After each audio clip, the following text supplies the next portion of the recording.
En fait, à Saint-Barthélemy, quand on a sorti nos guitares, on faisait trop de bruit.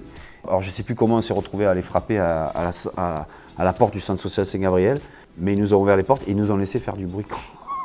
Voilà. Au centre social, on a rencontré des comédiens, des metteurs en scène, des gens comme ça qui, du coup, moi, m'ouvrent quelque chose au niveau du théâtre, au niveau du texte, etc., que je soupçonnais absolument pas.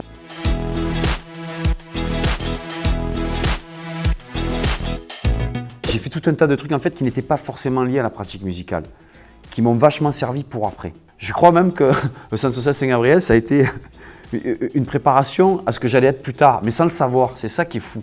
J'ai halluciné quand j'ai commencé à travailler, mais alors professionnellement dans les années 2000, j'avais un bagage énorme en fait, j'avais un bagage énorme.